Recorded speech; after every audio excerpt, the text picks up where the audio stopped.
comment dirais-je, donc vous avez toutes les deux donc dit que vous avez travaillé donc sur les relations Nord-Sud. Hein, toi, dans la chaire d'agriculture comparée, vous avez travaillé beaucoup là-dessus. Donc ma question c'est donc dans les analyses que vous faites de la PAC, il me semble que vous ne tenez pas trop compte de l'impact de dumping du fait que 25% des exportations agroalimentaires de la PAC sont exportées.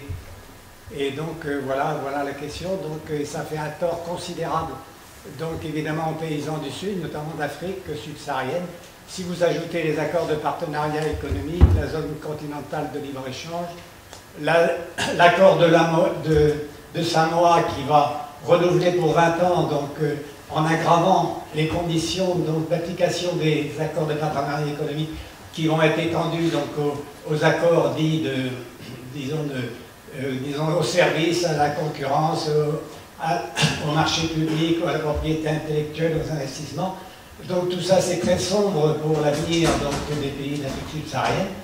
Et donc je voulais dire aussi que la France et a fortiori l'Europe ne sont pas autosuffisantes si vous excluez, si vous tenez compte d'un déficit en poisson, hein, plus d'1 milliard d'euros par an, si vous tenez compte du fait que les exportations majeures, c'est les vins et les poissons sans lesquels donc l'agriculture européenne n'est pas autosuffisante sur le plan des aliments de base, et le fait aussi que l'essentiel des exportations, l'Union européenne a un fort excédent sur ses exportations vers les pays développés, et donc un déficit considérable sur ceux des pays en développement, si bien que c'est en fait les pays du Sud qui nourrissent l'Europe, pas simplement à cause du soja, mais aussi de beaucoup d'autres produits. Merci.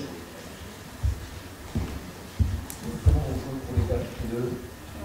On prend plusieurs questions. Donc du coup, peut-être tu pourras ajouter dans la liste des questions, celle que F te pose sur le Green Deal. Comment ça intervient dans la...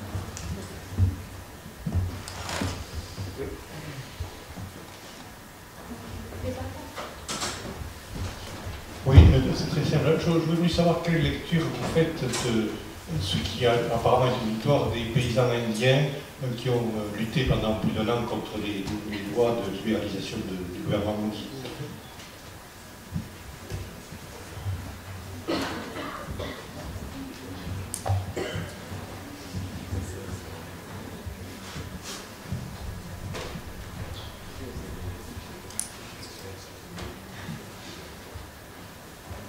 Bonjour, j'avais une question, merci pour vos présentations.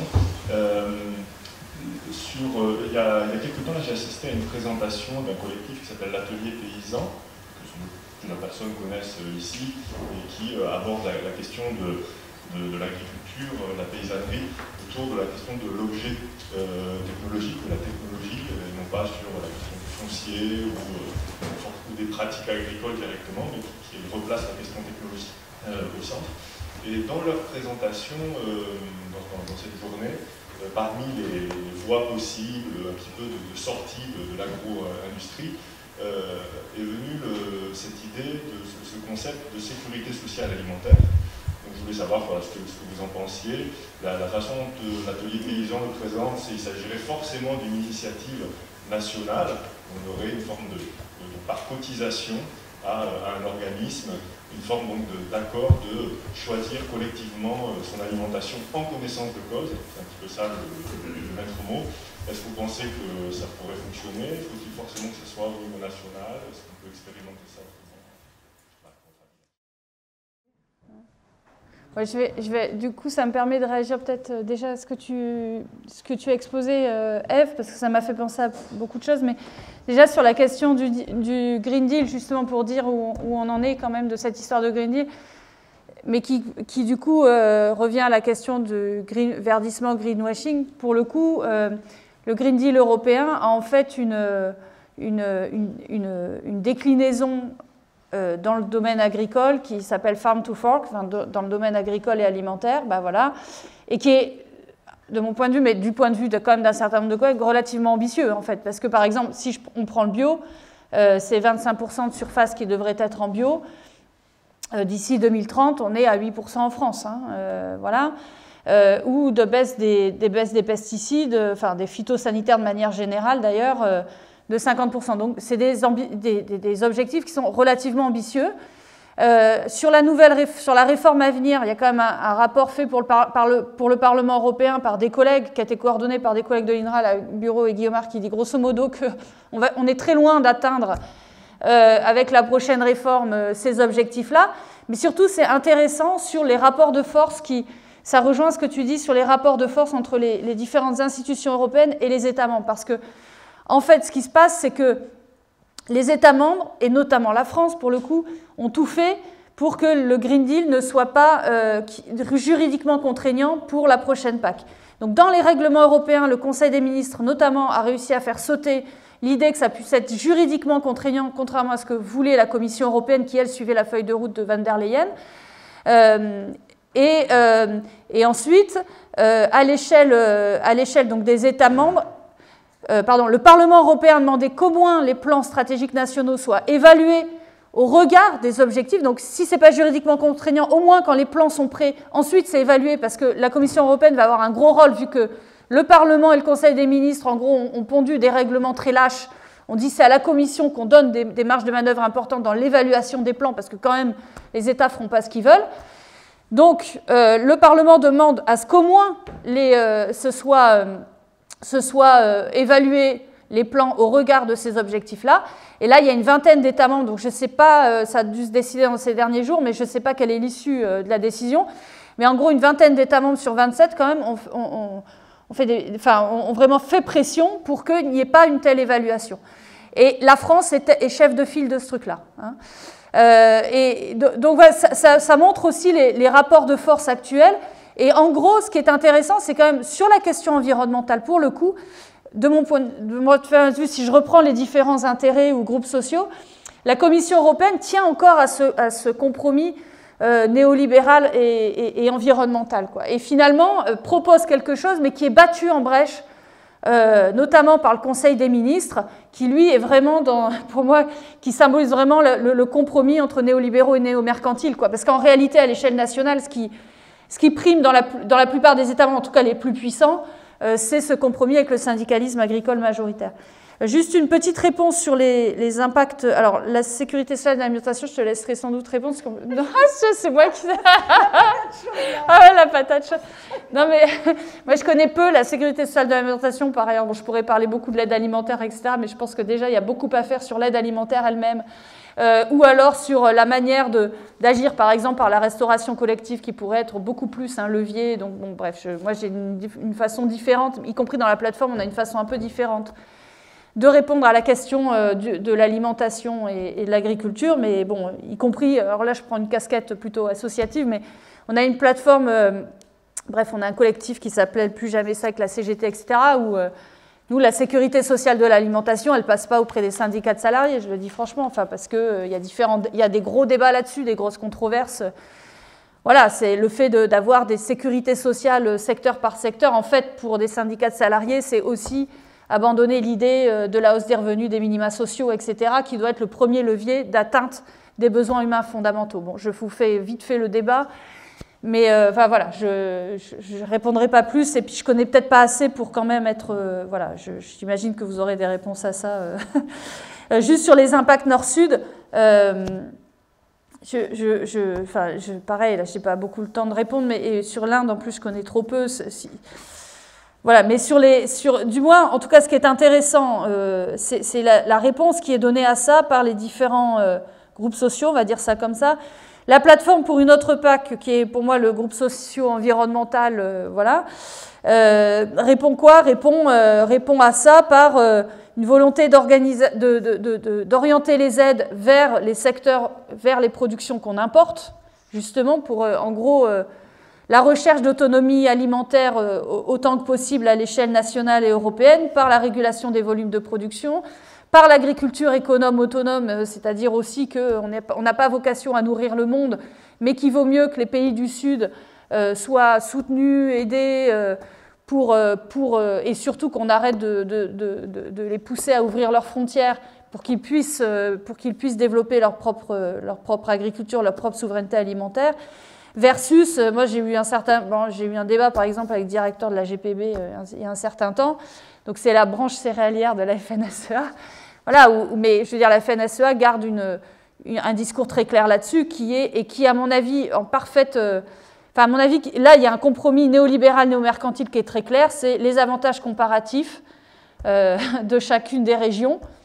Et donc, on peut libéraliser, mais en ayant un fort soutien tout de même direct par des aides de notre agriculture, et on a vocation à aller chercher nos parts de marché à l'international. C'est sur cet argument-là que que les quotas laitiers ont été supprimés, en fait. C'était pas tellement... Alors, il y avait la libéralisation des marchés, etc., mais ce qui a primé, c'est la Chine va augmenter sa demande, on a des marchés à conquérir, il ne faudrait surtout pas que la Nouvelle-Zélande et les États-Unis nous les piquent.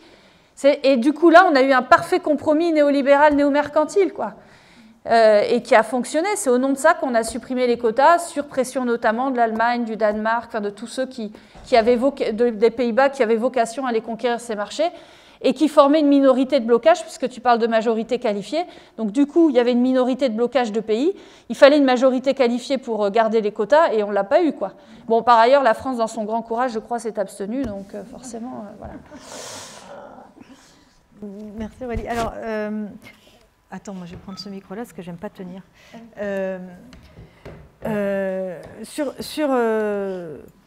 Juste pour commencer sur le Green Deal. Sur le Green Deal, effectivement, enfin, je veux dire, je trouve que le parallèle est intéressant à faire avec le plan éco-phyto. C'est parce que le Green Deal, c'est pas que les pesticides. Hein. Il y a les phytos, il y a les engrais, les antibiotiques. Enfin, vraiment, moi, je trouve aussi que c'est très ambitieux et que c'est un affichage. Mais à partir du moment où on met pas en place une PAC qui suit derrière, on se retrouve avec la même chose qu'on avait sur Ecophyto. Ecophyto, et là j'ai des slides de Philippe Barré que je remercie parce que j'ai repris d'une présentation qu'il nous a fait récemment.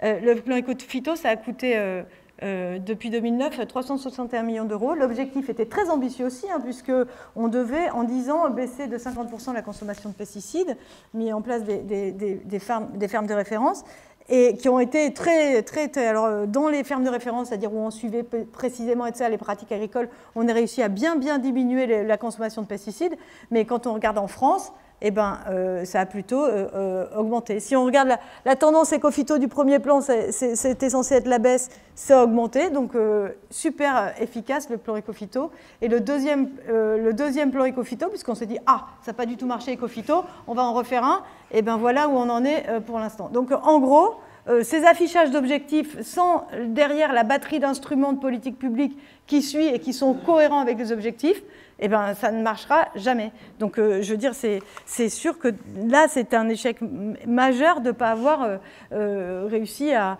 Et moi, j'y crois plus du tout, mais bon, bref, à changer vraiment la politique agricole. Le premier instrument de politique environnementale qu'on a discuté et qui a été passé au niveau européen, c'était en 1987. 1987, Environmental Sensitive Areas, c'était un instrument facultatif à la fois pour les États membres, il y en a un qui l'a mis en place, le Royaume-Uni, et facultatif pour les producteurs. Après, c'était les mesures environnementales, 0,03% du budget en 92. Ça avance tellement lentement que je ne vois pas comment on peut être optimiste, mais bon, sur donc, le changement d'après. Mais pourtant, et je rebondis sur cette histoire de sécurité sociale de l'alimentation, alors c'est le gros truc qui prend dans les milieux alternatifs, là. Ça a été lancé en fait par ISF au départ. C'est repris par des collègues notamment de Montpellier qui travaillent sur la précarité alimentaire, genre Dominique Paturel et tout ça, qui poussent ça. Mais, et d'ailleurs, là c'est marrant que ce soit l'Atelier Paysan, parce que comme vous l'avez décrit, l'Atelier Paysan, c'est un collectif génial qui est vraiment, qui prend effectivement l'objet technologique et qui le met au cœur de ses réflexions. Donc là, pour ça, c'est très intéressant, mais que ce soit relayé, cette histoire de sécurité sociale et l'alimentation, pour le coup, c'est pas du tout dans leur objet. Mais donc moi, j'ai jamais toujours vraiment bien réussi à comprendre comment ça marche, cette histoire de sécurité sociale de l'alimentation. Mais quand on voit, enfin, je pense qu'il y a quand même une histoire de levier. Et quand la PAC par an, c'est combien la PAC par an en France ? 10 milliards d'euros qui arrivent via la PAC en France. C'est ce qui oriente toutes les pratiques agricoles, donc qui oriente la disponibilité en bons produits alimentaires, le prix du bio, le prix des produits sans pesticides, etc. Et donc si on n'arrive pas à faire changer ce levier-là, et que ce levier-là il n'est pas actionné, c'est-à-dire qu'il reste un facteur de conservation des pratiques actuelles. On peut mettre toutes les sécurités sociales et l'alimentation en place, ça concernera 3 pelos et ça ne changera rien. Et moi, c'est un doux rêve, ça fait joli. Enfin, moi, je suis un peu... Ça va prendre, hein, il va y avoir plein de colloques là-dessus, des discussions. Moi, j'arrive pas à y croire, personnellement. Mais par contre, ça donne une sorte d'espoir à des gens qui veulent se mobiliser sur ces questions-là, qui sont sensibilisés à la fois aux questions de qualité de l'alimentation et de précarité sociale. Et donc, c'est un enjeu important à amener dans le débat, ces enjeux-là, mais je ne pense pas du tout que ce soit la solution, compte tenu des rouleaux compresseurs qu'il y a en face en termes d'incitation et de pouvoir d'incitation budgétaire, quoi, vraiment. Mais bon. Sur les pays du Sud, alors moi j'aimerais bien qu'on me dise qu'est-ce que ça veut dire pays du Sud, parce que les pays du Sud, si on parle effectivement des pays du Sud qui exportent vers notre territoire, c'est les pays du Sud en Amérique latine, Brésil, Argentine, Uruguay, etc., qui nous envoient du soja effectivement qui nous permettent de produire, par exemple en France, et d'exporter des fromages, etc. Enfin, ça nous permet de produire c'est de l'alimentation animale. On importe ça. On importe de l'huile de palme d'Asie du Sud-Est, Malaisie, Indonésie. Et massivement pour faire des agrocarburants ou qui vont dans l'industrie agroalimentaire. Donc là, on n'est pas du tout sur les mêmes types d'économies que celles d'un certain nombre de pays africains parmi les moins avancés, etc. Donc le Sud, Nord-Sud, moi je pense que vraiment il faut savoir exactement de quoi on parle, de quel type de produit, de quel type de filière, de quel type d'exportation, et de ne pas faire des grandes patates parce qu'on y voit moins. Sur la PAC, on a quand même il y avait vraiment des enjeux de déstabilisation des marchés internationaux et des économies, notamment africaines, etc., majeurs quand il y avait ces histoires de prix garantis et qu'on était en situation d'excédence structurelle, avec des relargages de produits agricoles à très bas prix sur les marchés internationaux qui effectivement déstabilisaient complètement tout d'un coup. Et ça, pour moi, c'était vraiment problématique. On n'a plus cette situation-là maintenant. Je veux dire, on a des différences de niveau de prix, comme l'a expliqué Aurélie, avec les marchés internationaux qui ne sont plus du tout les mêmes. Et pour moi, je n'arrive pas à me mettre dans l'idée qu'on doit arrêter de subventionner l'agriculture en France, par exemple, compte tenu des enjeux majeurs sur le plan social, environnemental, aménagement du territoire, etc., que recoupe la question agricole et les enjeux d'alimentation aussi. Je pense qu'il faut absolument subventionner l'agriculture. Évidemment, il faut le faire complètement différemment, on n'est pas en chemin pour faire ça.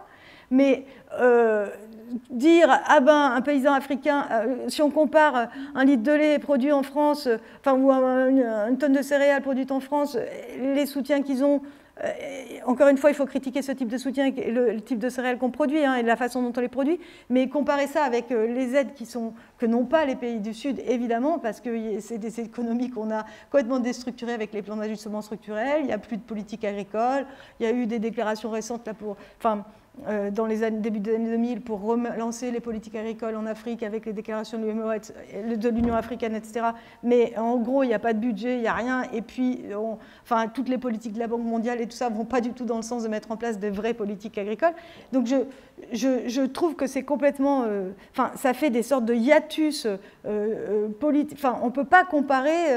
on ne peut pas délégitimer les politiques agricoles chez nous, le fait d'avoir des politiques agricoles, par le fait qu'au Sud, ils n'en ont pas. Je pense que ça fausse le débat.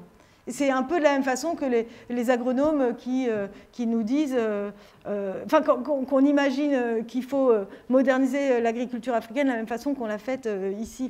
C'est des choses, il y a des sauts là d'échelle qu'il ne faut pas faire, qui faussent le débat.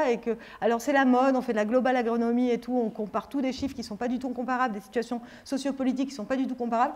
Moi, ça me gêne. Mais bon, voilà. Après, je ne suis pas une spécialiste des exportations exactement, de ce qui est exporté, ce qui déstabilise. Je sais qu'en France, nous, par exemple, quand Christiane Lambert dit qu'il faut continuer à faire... qu'on aide les pays du Sud, on fait de la sécurité alimentaire. Quand on regarde ce qu'on exporte, on exporte du vin, on exporte du fromage. Donc, à la limite, pour les riches des pays du Sud pauvres, ça leur arrive, du vin et du fromage. Et un peu de céréales qui arrivent au Maghreb. Effectivement, ça peut avoir une vocation dite de sécurité alimentaire. Mais je pense avant tout, en fait, ça fausse le débat de poser les choses comme ça. Enfin, voilà. Sur l'Inde, moi, je ne connais pas du tout, et voilà, je crois que j'ai répondu à tout.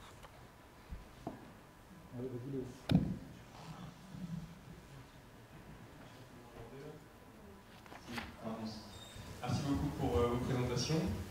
Juste, je rebondis un peu là au pied levé par rapport à ce que tu disais sur la sécurité sociale de l'alimentation comme une sorte de rêve. Je pense aussi qu'on peut bien comprendre ce qui se passe parce qu'en le replaçant dans aussi la mouvance là, à gauche depuis quelques années où en fait il y a la figure de Bernard Friot qui prend de plus en plus de place et qui rassemble des gens très différents.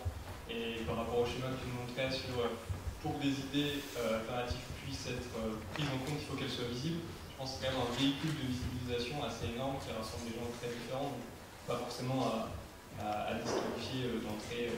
Non, bien sûr.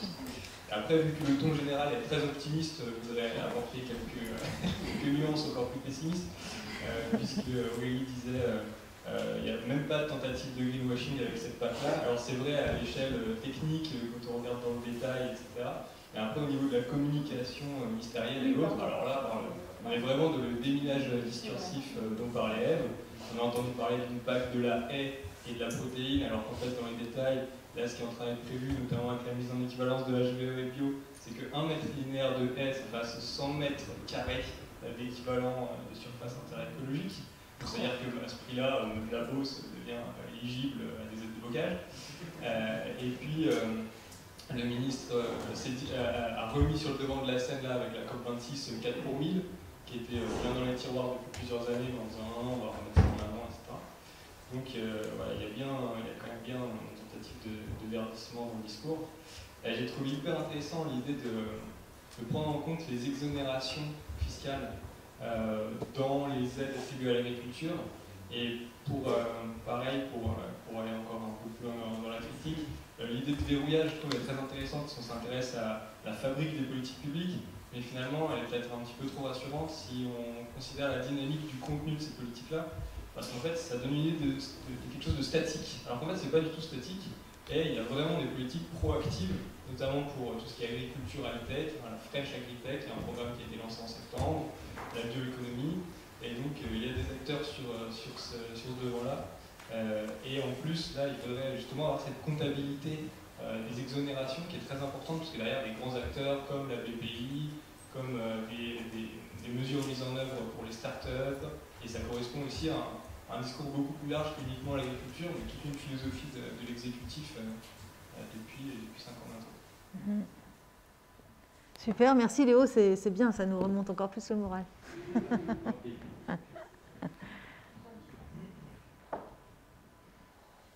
Oui, c'est un peu une question à aussi rebondir sur la sécurité sociale de l'alimentation. Alors pas pour que vous les discutiez, parce que vous avez bien dit que ce n'était pas forcément quelque chose que vous étiez assez familier, donc c'est pas vous. Mais j'ai l'impression qu'il y a quand même, moi aussi j'avais assisté à des conférences, j'ai regardé ça un peu, c'est vrai qu'il y a des choses qui sont très séduisantes dedans, et il me semble qu'il y a le constat il y a le partage d'un constat de l'impuissance actuelle à changer les choses et du pouvoir de la FNSEA, de tout ce dérouillage.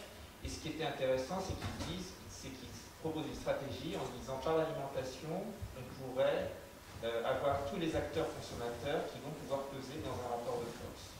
Donc ça, je ne vais pas vous demander de le commenter, mais ma question, c'était par rapport au constat extrêmement pessimiste que vous dessinez. Est-ce que vous avez d'autres propositions de recherche d'alliés, de comment changer ce rapport de force, comment changer la PAC?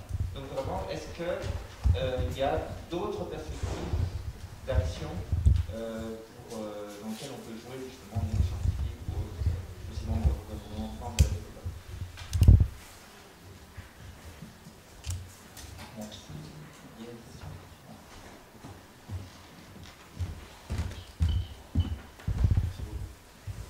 Bonjour. Moi, par rapport à beaucoup de sujets qui ont été énoncés, j'aurais une question qui serait un peu vis-à-vis de finalement l'influence et le rôle international que peut avoir l'Union européenne, notamment par des politiques de coopération dans certains pays du Sud. Et là, moi, je pense notamment à un endroit que j'ai vérifié par une expérience concrète, c'est-à-dire au Paraguay, dans le Mercosur, et vous parlez de soja, on parle d'élevage de viande, on parle de déforestation. Et du coup, ma question, c'était un peu sur ces questions de l'ébocagère aussi, qui est un sujet très important dans des zones qui sont nouvellement déforestées, des fronts pionniers de la viande qui arrive et qui ensuite devient du soja finalement. Donc sur des questions qui viennent toucher au réchauffement climatique, etc., où on a des fonds européens, on a des fonds de pays d'Europe, je pense dans ce cas-là à l'Allemagne et à la Hollande par exemple, qui financent du greenwashing. C'est-à-dire que sur, par exemple, c'était dans un cas d'un plan d'aménagement, on va dire qu'on va contrôler le développement agraire, le développement agricole et surtout de l'élevage dans ce cas-là. Et en fait, on vient mettre une petite couche de verre sur une stabilisation d'un modèle néolibéral, économique et de production en dehors de l'Union européenne. Et c'est là où en fait, je trouve, en écoutant tout ce qui se dit ici, c'est pour ça que ça m'intéressait de venir, c'est assez pernicieux comme système parce qu'on se dit, bon, on a l'Union européenne dans le dos, l'Allemagne ou la Hollande, avec des investissements assez importants pour venir finalement apporter quelque chose dans des pays où c'est très inégalitaire, où il y a un développement très peu contrôlé de l'élevage et du soja. Et en fait, finalement, ça vient stabiliser, voire reconnaître un système. Et donc ma question, c'est ça, c'est est-ce qu'un peu, en ayant travaillé dans les Suds, ou en connaissant bien les politiques européennes, extra-Europe, vu que maintenant, bien évidemment, tout est globalisé, ça nous concerne un peu tous. Qu'est-ce que vous en pensez? Merci. Merci. On va s'arrêter là pour ces premières questions. Si vous avez la possibilité de répondre de manière courte, peut-être qu'on pourra prendre d'autres questions. Je sais que c'est difficile, ouais. Je m'excuse. Je me permets parce que, en fait, je voulais répondre aussi à ta présentation du départ sur une idée. Je suis désolée, mais j'avais quand même vraiment envie de le développer. Sur ce que tu dis de l'invisibilité, enfin, moi, ça me fait réagir sur plusieurs points. Comment ça se fait qu'en ayant des aides aussi visibles, en fait, ce que tu dis, oui, ça, voilà, tu vois, eh ben, je le dis, mais en fait, le ministère fait tout pour qu'elle ne soit pas trop visible. J'en veux pour preuve qu'on a fait une lettre signée, il y a une lettre signée par l'INRA, par l'AgroParisTech, enfin par les responsables, pour demander que les chercheurs on ait accès à une base de données sur la fameuse base de données administrative des ZPAC qui puisse relier les ZPAC et les caractéristiques des exploitations. Nous ne l'avons pas eu. Ça fait 10 ans, 15 ans qu'on le demande par différents biais. Là, il y a eu il y a une demande officielle. Nous ne l'avons pas. Donc, on ne peut pas travailler. Du coup, moi, j'ai fait faire ça par une doctorante. Enfin, voilà, maintenant, elle est docteur. On a fait faire ça, mais via une base de données qui est partielle, qui s'appelle le RICA. Enfin, voilà, on a fait ce qu'on a pu. On a bidouillé pour montrer que, en fait, pire sont les indicateurs environnementaux des exploitations, plus il y a d'EDPAC par hectare, et moins il y a de maintien de l'emploi par hectare, et plus il y a d'EDPAC par hectare, en moyenne, notamment sur la production laitière. Mais clairement, évidemment, c'est des données partielles, etc. Et en fait, cette base de données qui nous permettrait de le faire vraiment de manière beaucoup plus systématique, ben, on n'y a pas accès, quoi. Donc ça, et un deuxième processus pour moi d'invisibilisation, c'est celui des revenus agricoles. Parce qu'en fait, la manière de calculer les revenus agricoles comptables permet de minorer largement les revenus, notamment de ceux qui ont les plus forts investissements. Et en fait, tout ce que vous entendez des Christiane Lambert, et tu vois, même les chiffres là sur les revenus, c'est terrible, il y a tant d'agriculteurs qui gagnent moins de ça, etc. En fait, c'est calculé sur les revenus comptables, donc qui sont, où on compte des amortissements, enfin voilà, il y a de l'optimisation fiscale très importante.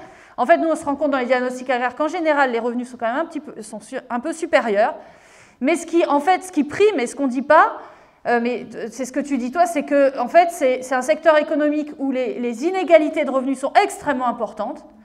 Et il y a un super boulot de Gilles Laferté, un sociologue de Dijon là-dessus, sur la patrimonialisation, sur le patrimoine d'un certain nombre d'agriculteurs. Je veux dire...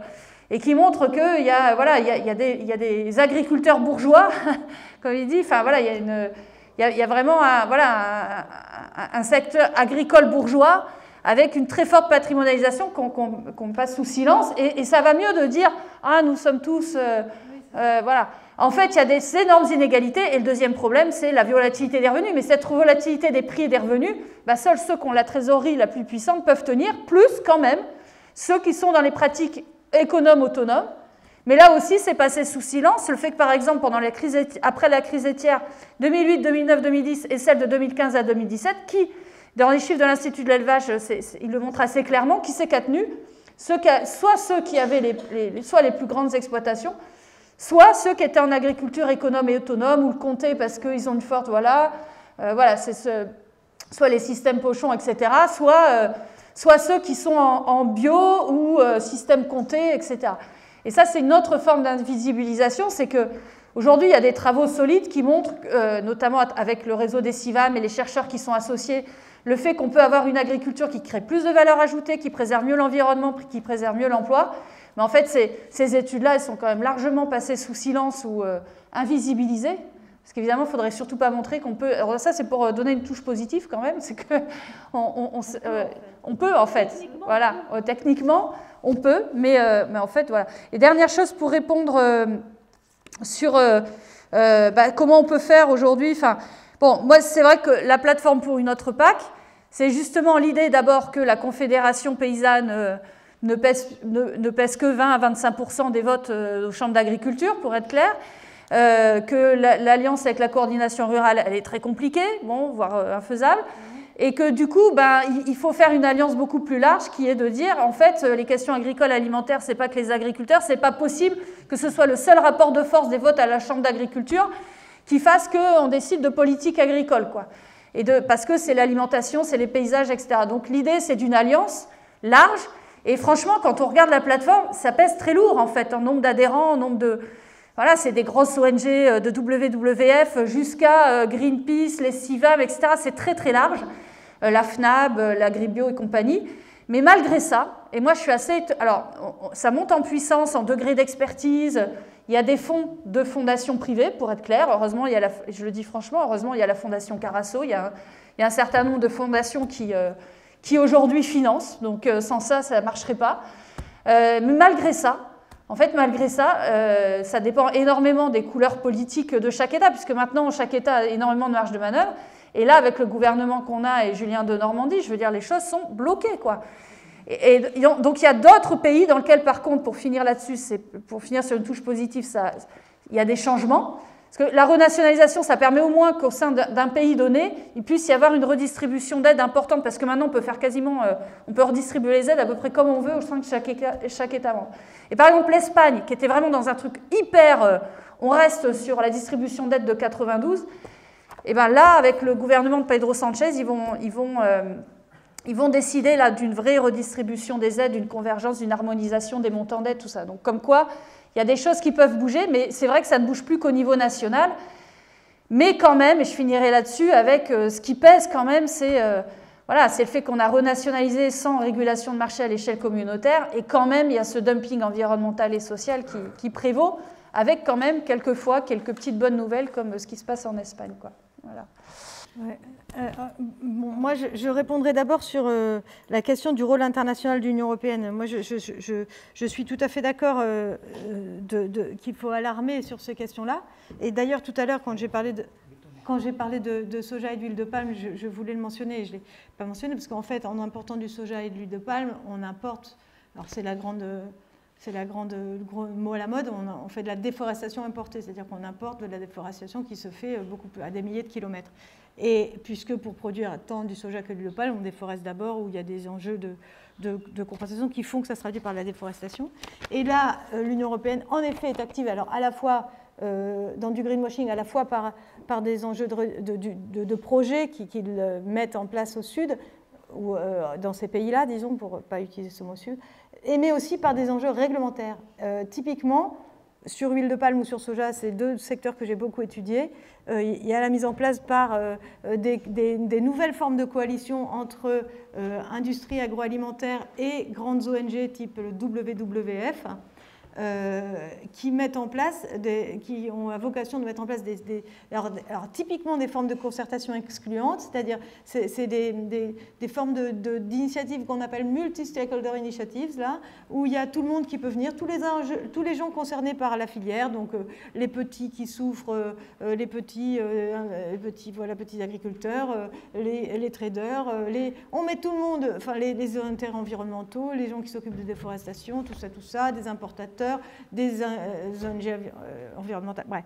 On met tout ça autour d'une table pour se mettre d'accord sur la mise en place de certification, c'est encore des histoires de standards là, pour du soja responsable ou de l'huile de palme durable. Ça s'est mis en place, ces tables rondes, dans les années 90, début des années 2000, et donc on a maintenant des beaux standards qui sont faits de façon multi-stakeholder et participative, qui définissent de l'huile de palme durable ou du soja responsable, et qui évidemment les rapports de force faisant au sein des tables rondes ne sont que du greenwashing, et ça c'est bien maintenant, c'est bien connu, bien clair. Il suffit d'aller voir ce qu'il y a dans les cahiers des charges et les obligations des uns et des autres. Et pourtant, l'Union européenne, eh ben voilà, c'est ça, c'est ces standards privés qui étaient pendant 20 ans se réclamer d'être des standards privés et de pallier aux défaillances des États dans la mise en place de législation contraignante.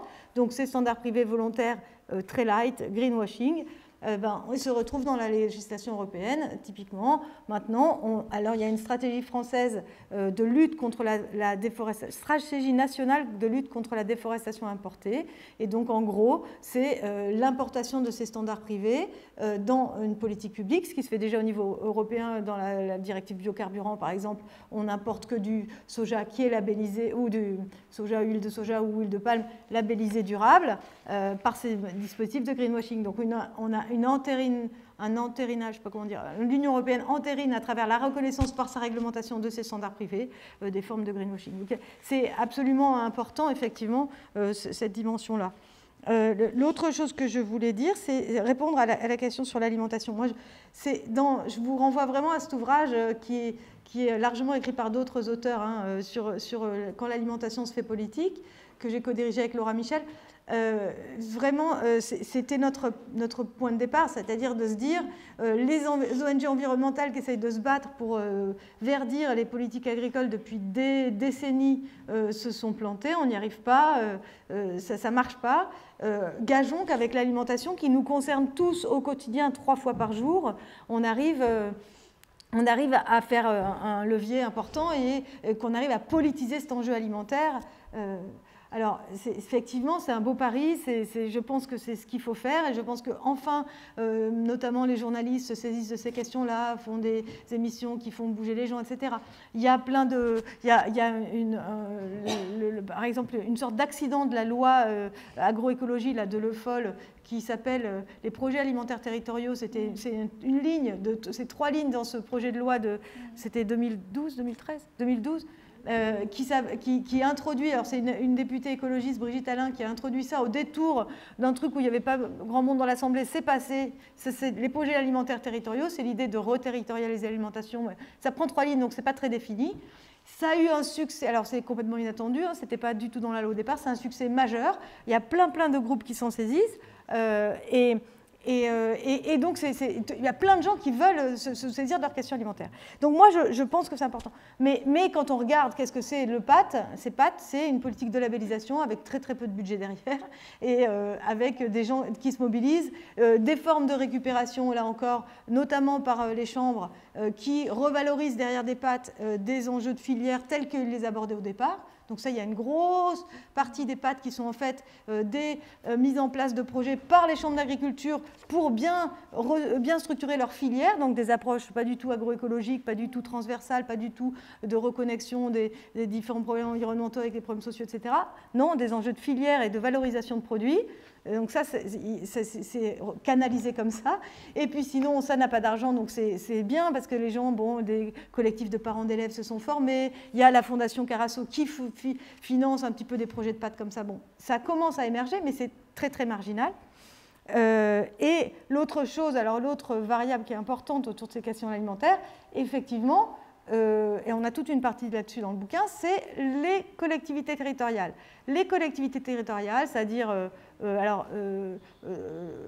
en particulier les villes, les métropoles ou des villages, etc., veulent se ressaisir des questions alimentaires, reterritorialiser l'alimentation et se mobilisent autour de ça. Et il y a plein de villes dans lesquelles ça a été un enjeu du débat électoral, dire l'alimentation. Alors j'ai eu une thésarde, Jeanne Pain, qui a fait une excellente thèse qui va bientôt paraître aux presses universitaires de Rennes là-dessus.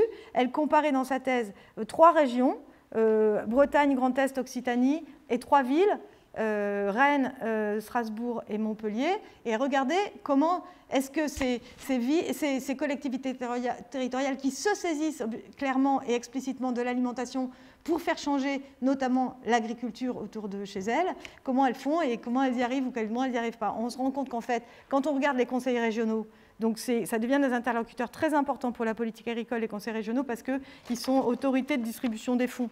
Donc c'est eux qui vont dispatcher les fonds de la politique agricole commune sur le 2e pilier notamment, mais même peut-être sur le 1er maintenant. Non, mais là, c'était sur une partie du 2e pilier, puis là, ça va être... pardon. Ils avaient chopé un petit peu, les conseils régionaux, c'est vrai, un peu plus qu'avant. Mais par ailleurs, le problème, c'est qu'il n'y avait pas eu de transfert de moyens humains adéquats. Donc la plupart des conseils régionaux ont en fait délégué au DRAF. Ce qui fait qu'il n'y a pas une réelle décentralisation pour la plupart des régions. Enfin, c'est resté un peu à mi-chemin. Et la fois prochaine... La dernière réforme, là, c'est... Ah oui. Là, ça, c'était la dernière. Et la fois prochaine, toutes les MAE et les bio qui avaient récupéré les régions, ça, c'est vrai, tu as raison, c'est une vraie avancée. Là, ça revient au niveau national. Ah oui, d'accord, ça, je ne savais pas. Donc, on a une renationalisation à l'effet. Mais de toute façon, je te rassure, moi, ce qu'elle trouvait en tout cas, c'est qu'en fait, on se retrouve au niveau régional avec des formes de prolongement net et clair de la cogestion qui se passe au niveau national, c'est-à-dire avec les chambres régionales d'agriculture qui tiennent tout ça, et qui, par exemple, la politique alimentaire de la région Bretagne, elle s'est même traduite par, à partir du moment où on a affiché ça comme un enjeu pour la région, ça s'est traduit par l'éviction totale des bio qui avaient pourtant mis en place des réseaux d'approvisionnement des cantines scolaires, enfin des lycées au niveau régional. Donc c'était plutôt l'effet inverse, c'est-à-dire qu'effectivement les régions se saisissent de la question alimentaire, mais plutôt dans un prolongement des pratiques actuelles et pas de changement de modèle agricole. Au niveau des villes, c'est différent. On a plus... Bon, au niveau Occitanie, c'était un peu différent, il y avait des choses mieux qui se passaient, mais à la Bretagne, c'était le cas caricatural, et le Pays de l'Est... Grand Est, c'était pareil. Au niveau des villes, il y a beaucoup plus d'activisme autour de ces questions-là, beaucoup de marketing politique qui est fait autour de la question alimentaire, mais en réalité, les villes ont très très peu de marge de manœuvre. Elles n'ont pas de compétences sur ces questions-là ou de très faibles compétences. Alors on donne toujours l'exemple de Rennes qui a fait un truc très intéressant en effet, parce qu'ils n'ont pas de compétences, ils n'ont pas de territoire agricole la plupart du temps, et leur seule compétence, c'est la restauration scolaire, en gros. Et donc, à Rennes, ils ont fait un truc intéressant qui est qu'ils ont réussi, et c'est vraiment, à mon avis, un enjeu d'avenir, et qui va peut-être arriver à faire changer les choses petit à petit. Mais encore une fois, quand on voit que la PAC ne change pas, ça ne changera pas vite, mais c'est que Rennes a contractualisé en fait avec des agriculteurs en dehors de son territoire, très loin, loin non, jusqu'à, je sais pas, une 50aine de kilomètres, autour des zones de captage d'eau de la ville de Rennes pour protéger la ressource en eau. Ces agriculteurs ont accepté de se convertir à l'agriculture biologique, donc de ne plus utiliser de produits chimiques pour qu'ils ne vont plus polluer l'eau. Et en échange, elle leur offre le débouché de sa restauration scolaire. Donc ça fait des formes de contractualisation intéressantes qui donnent un peu d'espoir. Et ça veut dire qu'il faudrait construire des solidarités. Et moi, j'y crois beaucoup plus qu'à la sécurité sociale de l'alimentation. Des formes de solidarité entre territoires urbains et campagnes agricoles. Et il y a de plus en plus de choses dans ce sens-là qui se mettent en place. Mais encore une fois, voilà, là, c'est avec l'idée que les citoyens font pression pour avoir une meilleure alimentation et que tout le monde, même dans les quartiers populaires, tout le monde a envie de donner manger bio à leurs enfants. Mais bon, bref, on va dire qu'il y a peut-être de l'espoir de ce côté-là, mais en même temps, quand on regarde comment les collectivités territoriales sont démunies de budget de plus en plus, alors qu'on leur demande de faire de plus en plus de choses avec de moins en moins de fric, c'est compliqué. Mais bon, là, à mon avis, l'espoir est plutôt de ce côté-là. Je crois que j'ai fait le tour de ce que je voulais dire, oui.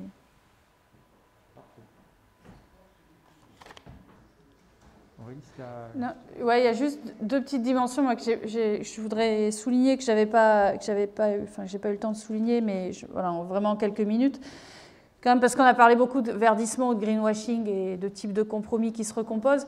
Enfin, il ne faut pas oublier aussi que le verdissement, du coup, ce n'est pas un rougissement. Enfin, c'est-à-dire qu'en fait, dans cette histoire-là, on a toujours laissé de côté la question sociale, et notamment la question de l'emploi, qui n'est toujours pas, évidemment, voilà, l'Union européenne se défend d'avoir des compétences dans ce domaine-là, mais donc, du coup, l'emploi, et en particulier, je dirais l'emploi salarié, n'est pas pris en compte du tout, ou quasiment pas. Ça, c'est un angle mort des politiques agricoles, sachant qu'aujourd'hui, bon, là, je ne vais pas parler, il y a une thèse qui se termine là-dessus, que j'encadre avec une collègue, Catherine Laurent, d'Axel Magnan sur le travail salarié précaire agricole, enfin, voilà, où il montre effectivement qu'à travers les politiques, en fait, c'est un vrai angle mort. Alors, il y a quand même, pour être en positif, une nouveauté dans la dernière réforme de la PAC, c'est que, je ne sais pas si vous avez vu, la conditionnalité sociale des aides de la PAC, le principe est passé. Mais on sait que quand un principe passe, c'est déjà important. C'est-à-dire le principe qu'on conditionne les aides aussi sur le respect du code des règles du travail, notamment vis-à-vis des salariés agricoles, dans les exploitations. Alors après, toute la question va être du type de contrôle, des moyens qu'on y met. Est-ce que l'inspection du travail, c'est sûr que s'il y a un inspecteur pour un département, enfin voilà, donc évidemment, il y a toutes ces questions-là, mais déjà, c'est important que le principe soit posé. Le problème étant tout de même, voilà, que ça va rester beaucoup à la discrétion sans doute de chaque État membre. Dernière dimension que je voudrais mettre en avant, c'est la question de la cohésion européenne. Parce que quand on dit que c'est une politique agricole de moins en moins commune, en fait, ça ouvre, c'est comme la suppression des quotas laitiers, si vous voulez, ça a libéré les forces de concurrence, mais ça a aussi libéré les forces du marché. Et en agriculture, c'est notamment le fait de spécialiser et de concentrer la production et de spécialiser dans un certain nombre de régions. Sur le lait, c'est très clair.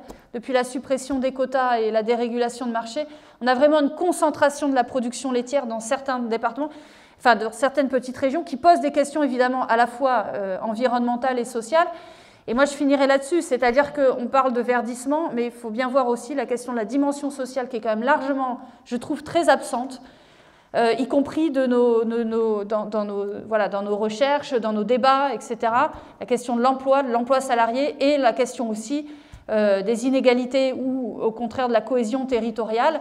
Et je pense qu'avec voilà, un éclatement pour moi, enfin, la renationalisation de la PAC, c'est aussi un éclatement, une divergence des trajectoires de développement agricole dans l'Union européenne, ce qui est quand même pas sans poser problème, quoi. Je sais pas si tu veux...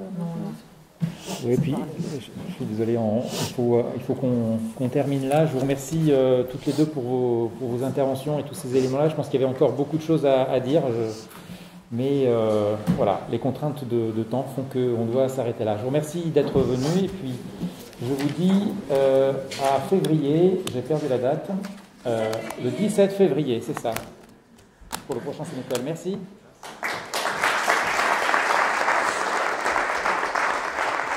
Ah ouais. Bravo à toi.